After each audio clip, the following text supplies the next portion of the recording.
Video دیکھنے سے پہلے ہمارے چینل کو سبسکرائب کریں اور بیل آئیکن کو پریس کریں۔ شکریہ۔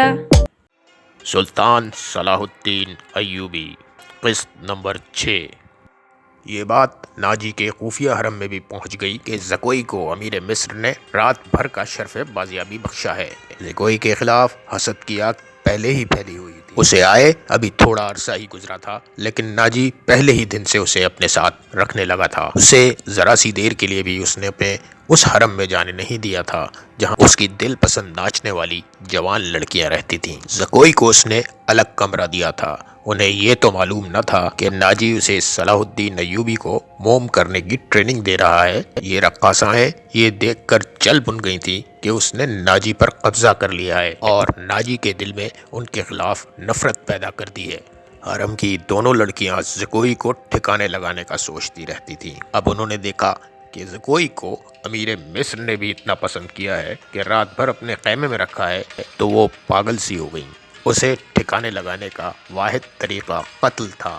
قتل کے دو ہی طریقے ہو سکتے تھے، زہر یا کرائے کا قاتل جو اسے سوتے میں قتل کرائے۔ دونوں طریقے ممکن نہیں تھے کیونکہ زکوئی باہر نہیں نکلتی تھی اور زہر دینے کے لیے اس تک رسائی نہیں ہو سکتی تھی۔ ان دونوں نے حرم کی سب سے زیادہ چالاک ملازمہ کو اعتماد میں لے رکھا تھا۔ اسے انعام و اکرام دیتی رہتی تھی۔ جب حسد کی آگ نے ان کی آنکھوں میں خون اتار دیا تو انہوں نے اس ملازمہ کو منہ مانگا انعام دینے کی لالچ دے کر اپنے اعتماد میں لے لیا اور اسے مدعا بتا دیا۔ یہ ملازمہ بڑی قرانٹ اور منجھی ہوئی عورت تھی۔ سالار کی رہائش گاہ میں جا کر اسے زہر دینا یا قتل کرنا ممکن نہیں۔ موقع محل دیکھ کر قتل کیا جا سکتا ہے، لیکن اس کے لیے وقت چاہیے۔ اس نے وعدہ کر لیا کہ وہ زکوئی کی نقل و حرکت پر نظر رکھے گی۔ ہو سکتا ہے کوئی موقع جلد نکل آئے۔ جرائم پیشہ ملازمہ نے یہ بھی کہا کہ اگر قتل کا موقع نہ بھی ملا تو حشیشین کی مدد لی جائے گی، مگر وہ معاوضہ بہت زیادہ لیتے ہیں۔ دونوں لڑکیوں نے اسے یقین دلایا کہ وہ زیادہ سے زیادہ معاوضہ دینے کو تیار ہیں۔ ادھر ناجی بے حد غصے کے حالت میں اپنے کمرے میں ٹہل رہا تھا۔ زکوئی اسے ٹھنڈا کرنے کی کوشش بہت کر چکی تھی، لیکن اس کا غصہ ہے کہ بڑھتا جا رہا تھا۔ آپ مجھے اس کے پاس جانے دیں، میں اسے شیشے میں اتار لوں گی، زکوئی نے چوتھی مرتبہ کہا۔ بیکار ہے، ناجی نے گرج کر کہا۔ وہ کم وقت حکم نامہ جاری کر چکا ہے جس پر عمل بھی شروع ہو چکا ہے۔ مجھے اس نے کہیں کا نہیں چھوڑا۔ اس پر تمہارا جادو نہیں چل سکا۔ مجھے معلوم ہے کہ میرے خلاف یہ سازش کرنے والے لوگ کون ہیں۔ وہ میری ابھرتی ہوئی حیثیت سے حسد کرتے ہیں۔ میں امیر مصر بننے والا تھا۔ میں نے یہاں کے حکمرانوں پر حکومت کی ہے، حالانکہ میں معمولی سا سالار تھا۔ اب میں سالار بھی نہیں رہا۔ اس نے محافظ کو اندر بلا کر کہا کہ ادرش کو بلا لائے۔ اس کا ہمراز اور نائب ادرش آیا تو ناجی نے بھی اس کے ساتھ اسی موضوع پر بات کی۔ اسے وہ کوئی نئی خبر نہیں سنا رہا تھا۔ ادرش کے ساتھ وہ صلاح الدین ایوبی کے نئے حکم نامے پر تفصیلی تبادلہ خیال کر چکا تھا، مگر دونوں اس کے خلاف کوئی کارروائی سوچ نہیں سکے تھے۔ اب اس کے دماغ میں ایک کارروائی آ گئی تھی۔ اس نے ادرش سے کہا، میں نے جوابی کارروائی کا سوچ لیا ہے، بغاوت۔ ناجی نے کہا۔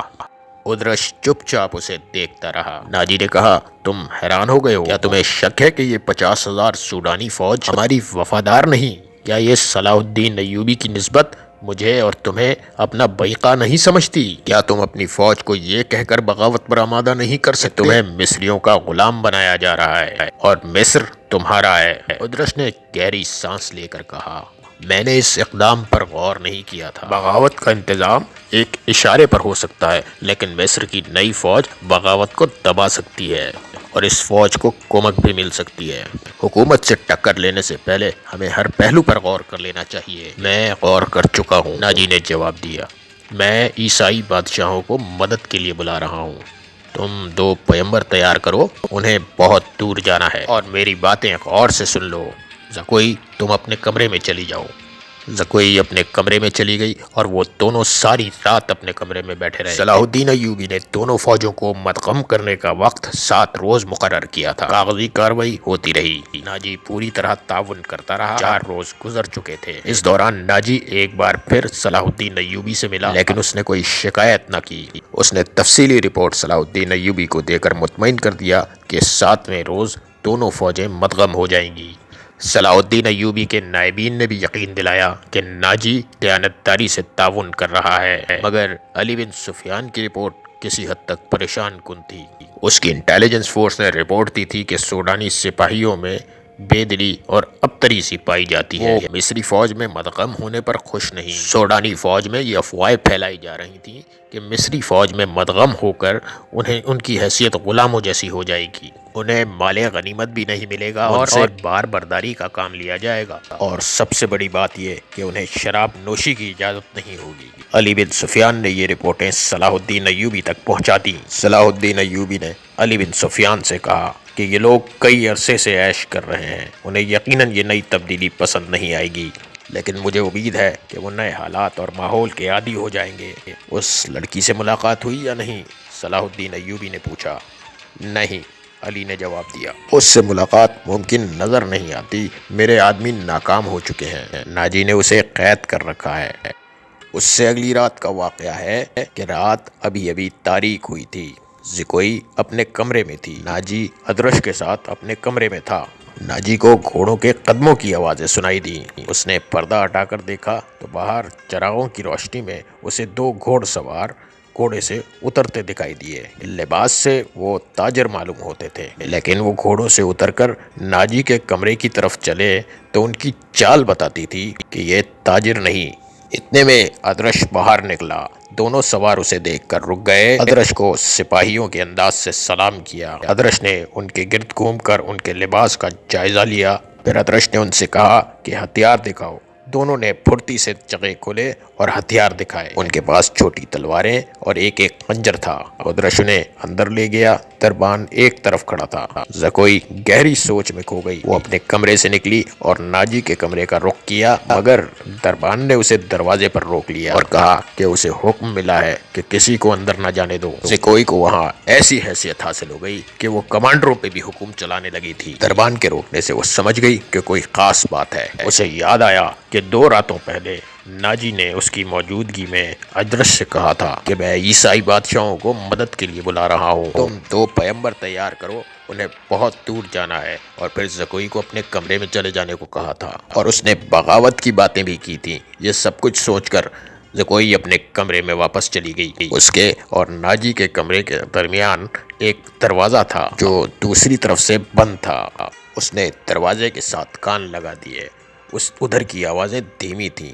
اس نے کان لگا کر سننے کی کوشش کی، مگر کچھ سمجھ نہ آئی۔ کچھ دیر بعد اسے ناجی کی بڑی صاف آواز سنائی دی۔ اس نے کہا، آبادیوں سے دور رہنا، اگر کوئی پکڑنے کی کوشش کرے تو سب سے پہلے یہ پیغام غائب کرنا، جان پر کھیل جانا، جو بھی راستے میں حائل ہو اسے قتل کر دینا۔ تمہارا سفر 4 دنوں کا ہے، 3 دنوں میں پہنچنے کی کوشش کرنا، سمت یاد کر لو، شمال مشرق۔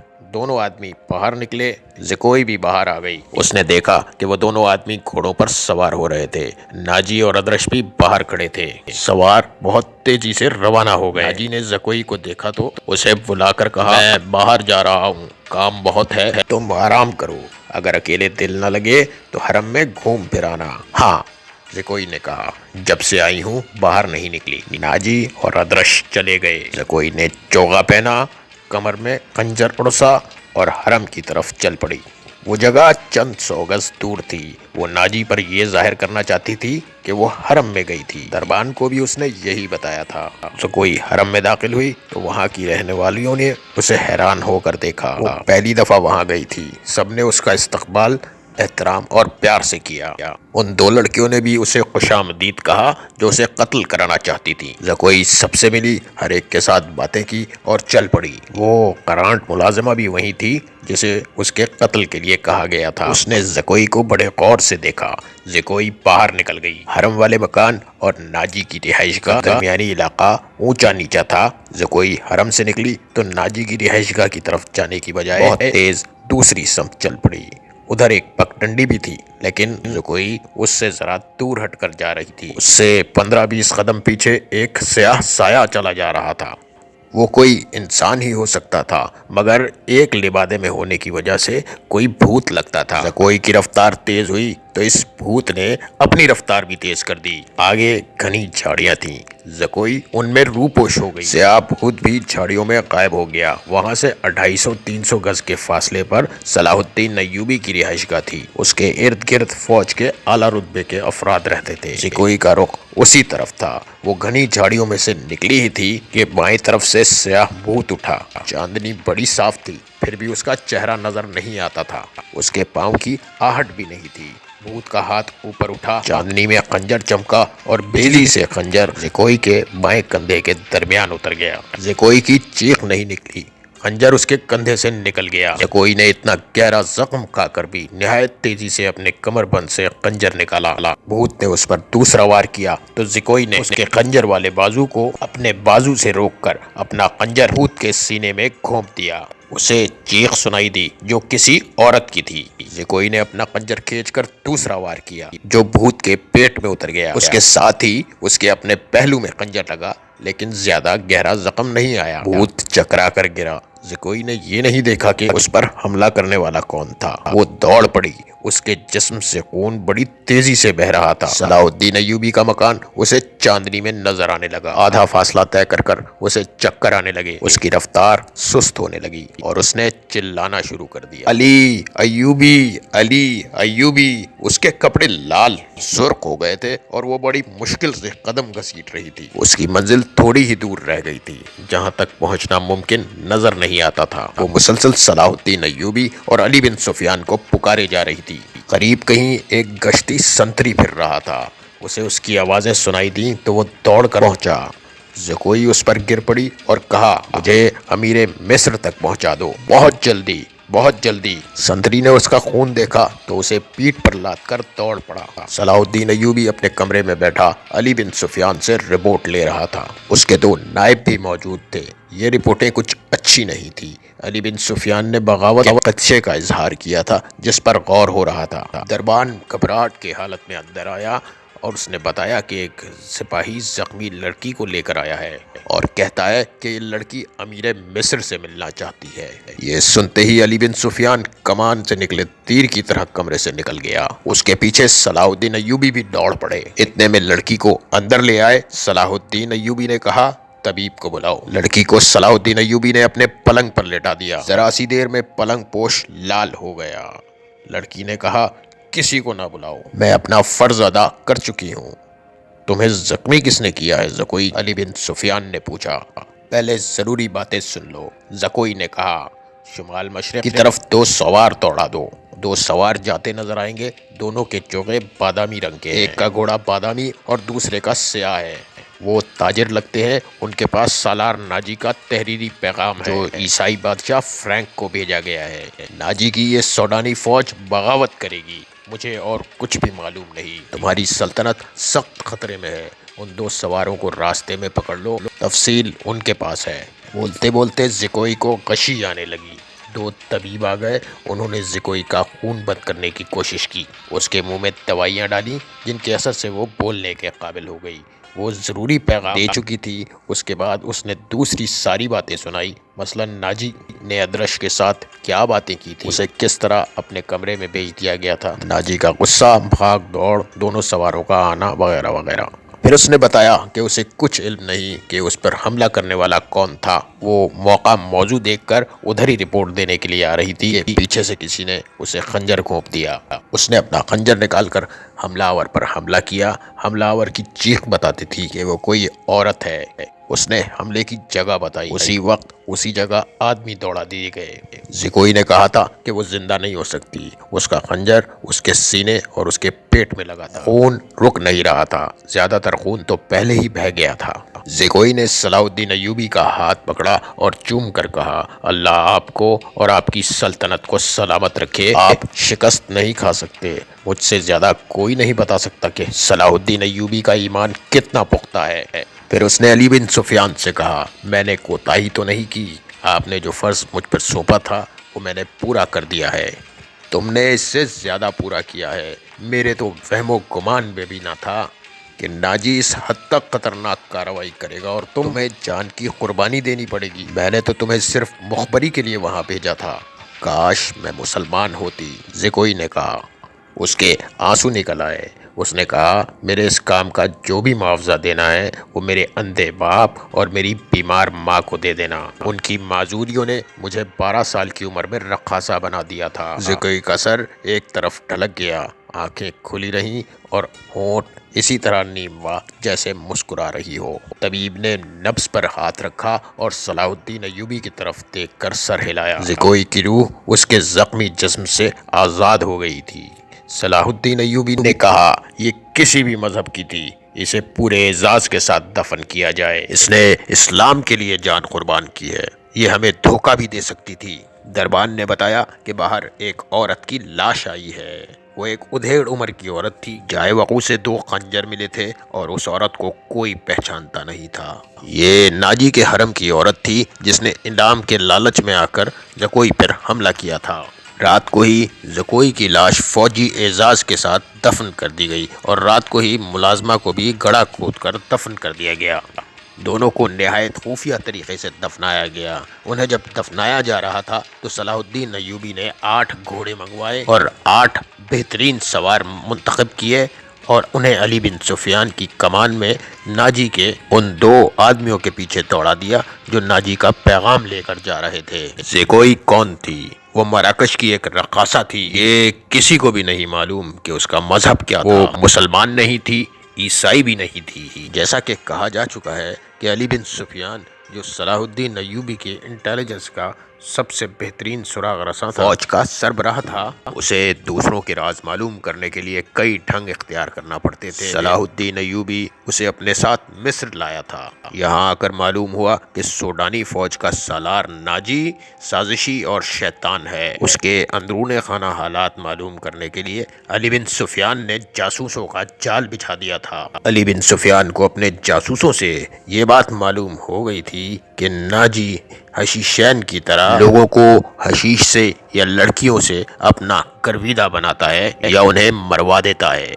علی بن سفیان نے تلاش بسیار کے بعد کسی کی وساطت سے زکوئی کو مراکش سے حاصل کیا اور خود ہی بردہ فروش کا بھیس بدل کر ناجی کو بیچ دیا۔ اس لڑکی میں ایسا جادو تھا کہ ناجی اسے صلاح الدین ایوبی کو پھانسنے کے لیے استعمال کرنا چاہتا تھا، مگر خود ہی اس لڑکی کے دام میں پھنس گیا تھا، اور پھنسا بھی ایسا کہ وہ اس کے سامنے اپنے نائب سالار سے راز کی باتیں کرتا رہا۔ اس نے زکوئی کو جشن کی رات صلاح الدین ایوبی کے خیمے میں بھی بھیج دیا اور اپنی اس فتح پر بے حد مسرور تھا۔ صلاح الدین ایوبی کا اس نے بت توڑ دیا ہے۔ اب وہ اسی لڑکی کے ہاتھوں اسے شراب بھی پلا سکے گا، پھر اسے اپنا مرید بنا لے گا۔ مگر اس کے فرشتوں کو بھی معلوم نہ ہو سکا کہ زکوئی صلاح الدین ایوبی ہی کی جاسوسہ تھی۔ زکوئی اس رات صلاح الدین ایوبی کو خیمے میں رپورٹیں دیتی رہی اور صلاح الدین ایوبی سے ہدایات لیتی رہی۔ وہ صلاح الدین ایوبی کے خیمے سے نکل کر دوسری طرف چلی گئی تھی جہاں اسے اندھیرے میں ایک منہ سر لپیٹے آدمی ملا تھا۔ وہ آدمی علی بن سفیان تھا جس نے اسے کچھ اور ہدایات دی تھیں۔ اس کے بعد سے کوئی ناجی کے گھر سے باہر نہ نکل سکی، جس کے بعد وہ علی بن سفیان کو کوئی رپورٹ نہ دے سکی۔ آخر اسے موقع مل گیا اور وہ ایسی خبر لے کر وہاں سے نکلی جو خدا کے سوا کسی اور کو معلوم نہ تھی۔ یہ زکوئی کی بد نصیبی تھی کہ حرم میں اس کے خلاف اس لیے سازش ہو رہی تھی۔ یہ سازش کامیاب ہو گئی اور زکوئی قتل ہو گئی، لیکن وہ اطلاع پہنچانے تک زندہ رہی۔ اس کے مرنے کے کچھ عرصہ بعد وہ معاوضہ جو علی بن سفیان نے اس کے ساتھ طے کیا تھا، صلاح الدین ایوبی کی طرف سے انعام اور وہ رقم جو ناجی سے بردہ فروش کے بھیس میں زکوئی کی قیمت کے طور پر وصول کی تھی، مراکش میں زکوئی کے معذور والدین کو ادا کر دی گئی۔ موت کی اس رات کے ستارے ٹوٹ گئے اور صبح طلوع ہوئی تو علی بن سفیان 8 سواروں کے ساتھ انتہائی تیز رفتار کے ساتھ شمال مشرق کی طرف جا رہا تھا۔ آبادیاں پیچھے رہ گئی تھیں۔ اسے معلوم تھا کہ فرینک ہیڈ کوارٹر تک پہنچنے کا راستہ کون سا ہے۔ رات انہوں نے گھوڑوں کو تھوڑی دیر آرام دیا تھا۔ یہ عربی گھوڑے تھکے ہوئے بھی تازہ دم لگتے تھے۔ دور افق پر کھجور کے چند ایک درختوں میں علی بن سفیان کو 2 گھوڑے جاتے ہوئے نظر آئے۔ اس نے اپنی پارٹی کو رستہ بدلنے اور اونٹ میں ہونے کے لیے ٹیلوں کے ساتھ ساتھ ہو جانے کو کہا تھا۔ وہ صحرا کا رازدان تھا، بھٹکنے کا اندیشہ نہ تھا۔ اس نے رفتار اور تیز کر دی۔ اگلے دو سواروں اور ان کی پارٹی میں کم و بیش 4 میل کا فاصلہ تھا۔ یہ فاصلہ طے ہو گیا مگر گھوڑے تھک گئے۔ مگر کھجوروں کے درختوں تک پہنچے تو دو سوار 2 میل دور کی ایک پہاڑی کے ساتھ جا رہے تھے۔ ان کے گھوڑے بھی شاید تھک گئے تھے۔ دونوں سوار اترے اور نظروں سے اوجھل ہو گئے۔ وہ پہاڑوں کی اوٹ میں بیٹھ گئے ہیں، علی بن سفیان نے کہا اور راستہ بدل دیا۔ فاصلہ کم ہوتا گیا اور جب فاصلہ چند سو گز رہ گیا تو دونوں سوار اوٹ سے سامنے آئے۔ انہوں نے گھوڑوں کے سرپٹ دوڑنے کا شور سن لیا تھا۔ وہ دوڑ کر غائب ہو گئے۔ علی بن سفیان نے گھوڑے کو ایڑ لگائی۔ تھکے ہوئے گھوڑوں نے وفاداری کا ثبوت دیا اور رفتار تیز ہو گئی۔ پہاڑی کے اندر گئے تو دونوں سوار وہاں سے جا چکے تھے مگر دور نہیں گئے تھے۔ وہ شاید گھبرا بھی گئے تھے۔ آگے ریتیلی چٹانیں تھیں، انہیں راستہ نہیں مل رہا تھا۔ وہ کبھی دائیں جاتے تو کبھی بائیں۔ ناظرین، آج کی قسط میں بس اتنا ہی۔ مزید اقساط دیکھنے کے لیے ہمارے چینل کو سبسکرائب کریں اور بیل آئیکن کو پریس کر دیں تاکہ آپ کو تمام اقساط کے نوٹیفیکیشن ملتے رہیں۔ شکریہ۔